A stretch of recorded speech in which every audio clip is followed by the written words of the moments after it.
रायबरेली में अपने कार्यक्रम के दौरान राहुल गांधी जी ने एक बार फिर से चुनाव आयोग पर निशाना साधा। उन्होंने कहा कि चुनाव आयोग तानाशाह है। साथ ही उन्होंने कहा कि इस देश के ओबीसी समुदाय के लोग, दलित समुदाय के लोग और आदिवासी समुदाय के लोगों को आरएसएस और बीजेपी नहीं चाहती है कि वे आगे बढ़ें। उन्होंने इसमें यह भी जोड़ा कि प्रधानमंत्री नरेंद्र मोदी स्वयं ओबीसी समुदाय से हैं, लेकिन वे इस पर कुछ नहीं करते। ये मुद्दा राहुल गांधी जी के द्वारा लगातार उठाया जाता रहा है। लोकसभा के चुनाव में उनके द्वारा आरक्षण और संविधान को लेकर मुद्दा उठाया गया और इसके चलते उन्हें काफ़ी लाभ भी हुआ। एनडीए को काफ़ी सीटों पर नुकसान हुआ, लेकिन ये नुकसान इतना भी नहीं था कि कांग्रेस सरकार बना सके। इसके बाद कांग्रेस का मानना था, उनका अनुमान था कि यही फॉर्मूला महाराष्ट्र और हरियाणा के विधानसभा चुनाव में भी कार्य करेगा, लेकिन वहाँ ऐसा नहीं हुआ। वहाँ एनडीए ने वापसी की। राहुल गांधी जी के द्वारा जातिगत जनगणना की बात हो, आरक्षण की बात हो और संविधान बचाने की बात हो, इन मुद्दों को लगातार उठाया जाता रहा है। तो इससे जिन वोटों को साधने की कोशिश की जाती है और आरोप एनडीए पर लगाया जाता है, लेकिन एनडीए भी पूरी अपनी दावेदारी पेश करती है इन वोटों को लेकर। ओबीसी समुदाय के वोटों को लेकर, दलित समुदाय के वोटों को लेकर और आदिवासी समुदाय के वोटों को लेकर वे अपने अलग अलग स्तर पर जो नेता हैं उनमें जो हैं और जो उनके मंत्री हैं या सरकार में जो महत्वपूर्ण पदों पर हैं उनमें उन्हें प्रतिनिधित्व देते हैं। और ये भी एक महत्वपूर्ण कारण है कि वे इन वोटों पर अपने दावे को पेश करते हैं। यदि आप देखें तो हाल में उपराष्ट्रपति का चुनाव हुआ और इसमें एनडीए के द्वारा जिनका नाम आगे किया गया, सीपी राधाकृष्णन जी, उन्होंने ये चुनाव जीत भी लिया। वे स्वयं ओबीसी समुदाय से हैं। द्रौपदी मुर्मू जी जो कि देश के राष्ट्रपति हैं, वे आदिवासी समुदाय से हैं। इससे पहले रामनाथ कोविंद जी, वे भी पिछड़े समुदाय के हैं। तो इस प्रकार से एनडीए के द्वारा इन सीटों पर, इन वोटों पर अपनी मजबूती से दावेदारी पेश की जाती है। राहुल गांधी जी के द्वारा वोटर अधिकार यात्रा एक बड़ा अभियान देश भर में छेड़ा गया। वोट चोरी का आरोप और चुनाव आयोग को तानाशाह बताना, ये राहुल गांधी जी के द्वारा एक बड़ा अभियान देश में उठाया गया है। और बिहार में उन्होंने इसे लेकर वोटर अधिकार यात्रा भी की। लेकिन बिहार में कांग्रेस को लेकर हालात क्या हैं? सीट शेयरिंग को लेकर कांग्रेस और आरजेडी के बीच पेच फंस गया है। अब इस बात को भी समझिए, राहुल गांधी जी ने बिहार में एक लंबी यात्रा की। इसमें तेजस्वी यादव जी भी उनके साथ रहे और राहुल गांधी जी को एक लीडर की तरह वहाँ पर प्रस्तुत किया गया। तेजस्वी यादव जी उनके साथ रहे, हर दिन साथ रहे। लेकिन अब आरजेडी और कांग्रेस के बीच सीटों के शेयरिंग को लेकर एक सिरदर्द बन गया है, उस फॉर्मूले को लेकर जो कि उन्हें अभी निकालना बाकी है। सीटों में किस तरह से साझेदारी रहेगी, क्योंकि आरजेडी इस समय पर चाहती है कि अधिक से अधिक जो पार्टियां हैं वे सभी उनके साथ आएं, कोई विरोधी ना बन जाए। वे नहीं चाहते हैं कि इस तरह का खतरा मोल लिया जाए कि कोई पार्टी विरोधी बन जाए और उसके बाद इससे उन्हीं के जो है गठबंधन को नुकसान हो। तो आरजेडी का इस समय पर पूरा प्रयास है कि सभी को एडजस्ट किया जाए। अब इस एडजस्टमेंट में कांग्रेस को नुकसान हो सकता है सीटों का। अब इस बात को समझिए कि कांग्रेस की मांग है कि हमें 70 सीट दी जाएं, जितनी सीटों पर पिछली बार भी उसने चुनाव लड़ा था। लेकिन आरजेडी उसे केवल 54 सीट देने को तैयार है। अब ये जो अंतर है, कांग्रेस भी बिल्कुल अडिग है कि हमें 70 सीट चाहिए। अगर महागठबंधन की बात हो, वो धर्म निभाने की बात हो, तो वहाँ पर हम 2-4 सीट छोड़ देंगे, लेकिन हम 54 पर बिल्कुल भी नहीं आने वाले। तो इस तरह से ये एक बड़ा सिरदर्द हो गया है महागठबंधन के लिए बिहार में सीटों के शेयरिंग को लेकर। आरजेडी बिल्कुल अडिग है। इसे लेकर दिल्ली से पटना तक कई, एक प्रकार से आप कहें तो बैठकें हो चुकी हैं, लेकिन कोई इसमें जो है अभी तक निष्कर्ष नहीं निकला है। वो फॉर्मूला नहीं निकला है जिसमें आप ये कहें कि हाँ अब सब कुछ ठीक है। पटना में एक कार्यक्रम में, या यूँ कहें कि एक बैठक हुई आरजेडी की, कांग्रेस की, और इसमें उनके नेता उपस्थित थे। अब इसमें जो खबर है कि आरजेडी ने कांग्रेस को 54 सीटों पर लड़ने का ऑफर किया, तो वहाँ पर कांग्रेस के नेताओं ने कहा कि हम इस संदर्भ में अपने शीर्ष नेताओं से बातचीत करेंगे। लेकिन जब उन्होंने प्रेस प्रेस में जो है ब्रीफिंग रखी तो वहाँ पर उन्होंने ये कहा कि हमें आरजेडी की तरफ से 66 सीटों पर लड़ने का ऑफ़र किया जा रहा है और उन्होंने कुल मिलाकर इस बात का ऐलान कर दिया। अब जब उन्होंने ये ऐलान कर दिया तो इसके बाद लालू प्रसाद यादव जी को ये खबर मिली और वे इससे निश्चित रूप से नाराज़ हो गए।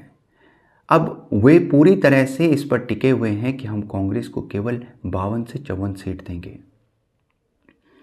तो क्योंकि देखिए लालू प्रसाद यादव जी मन ही मन यूँ तो कांग्रेस से थोड़ा तो नाराज़ हैं, राहुल गांधी जी से भी नाराज़ हैं।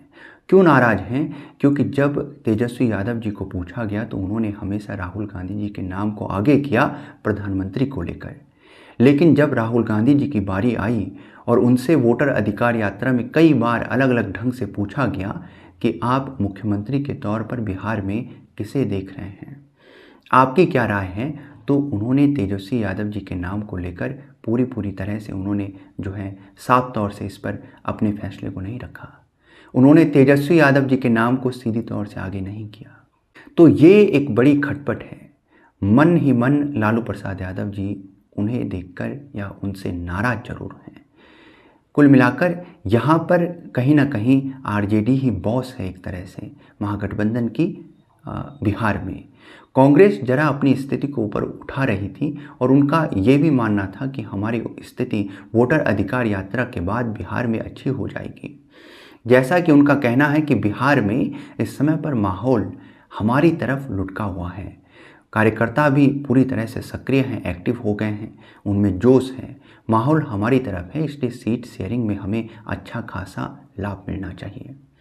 लेकिन तेजस्वी यादव जी इस समय पर क्या सोच रहे हैं ये भी जानिए। पिछली बार भी कांग्रेस 70 सीटों पर चुनाव लड़ी थी और उसमें वो केवल 19 सीटों पर ही जीत दर्ज कर पाई थी। वहीं अगर बात करें तो आरजेडी ने 75 सीटों पर जीत दर्ज की थी और कांग्रेस की एक तरह से जो कांग्रेस को नुकसान हुआ, कांग्रेस की जीत वहाँ पर जो विफलता रही कांग्रेस की, उसके चलते आरजेडी का जो सरकार बनाने का सपना था वो टूट गया। तो इस समय पर आरजेडी कांग्रेस को थोड़ा पीछा करना चाहती हैं और वहाँ पर कुछ और नए जो दल हैं उन्हें जोड़ना चाहती हैं। और वे दल कौन हैं ये भी समझें।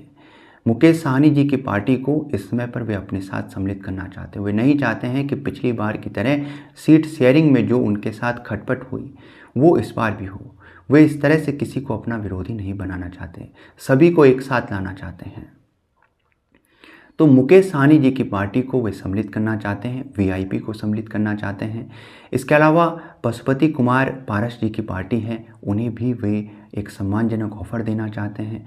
झारखंड मुक्ति मोर्चा है, उन्हें भी वे अच्छी सीट देना चाहते हैं। इसके अलावा लेफ्ट की पार्टियों को लेकर भी उनका ये कहना है कि उनका क्योंकि प्रदर्शन अच्छा है तो उन्हें भी ठीक ठाक सीट दी जाए।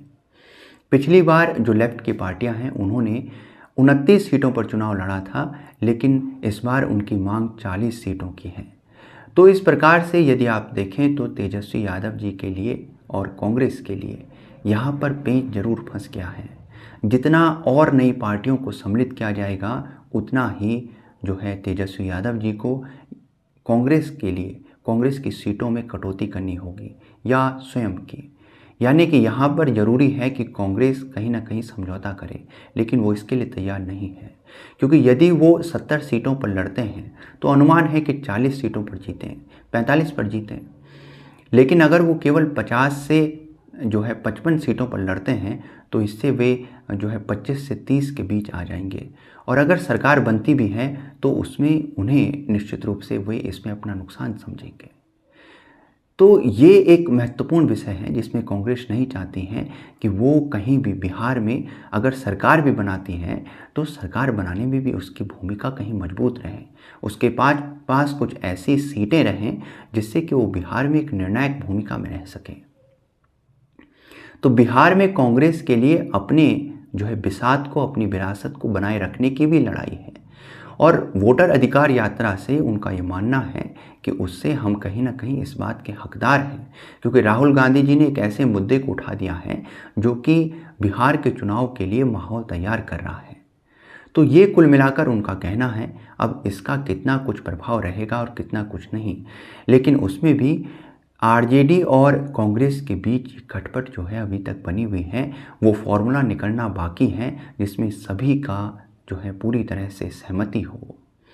तो कांग्रेस और आरजेडी के बीच यहाँ पर महत्वपूर्ण है कि लालू प्रसाद यादव जी की भी एंट्री हो चुकी है, तो वे भी इस पूरे के पूरे विषय को पूर्ण रूप से समझ रहे हैं, देख रहे हैं और ये मानिए कि केवल 52 से 54 सीटों पर ही वे तैयार हैं कि हम कांग्रेस को केवल इतना ही सीट देने वाले हैं।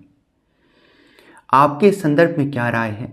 लालू प्रसाद यादव जी ने यूँ कहें कि बातचीत पर ही रोकथाम अभी लगा दी है, बातचीत पर रोक लगा दी है, क्योंकि वे कांग्रेस के ऑफर से, जो कि कांग्रेस अपने सीटों को लेकर ऐलान कर रही है, उससे वे बिल्कुल भी खुश नहीं हैं। वे नाराज़ हैं इस बात को लेकर और आगे देखना ये होगा कि इसमें क्या कुछ होता है। अपने विचारों को इस संबंध में, अपनी राय को कमेंट बॉक्स में लिखिएगा। यदि वीडियो पसंद आए तो लाइक कीजिएगा, शेयर कीजिएगा, हमारे चैनल को सब्सक्राइब कीजिएगा।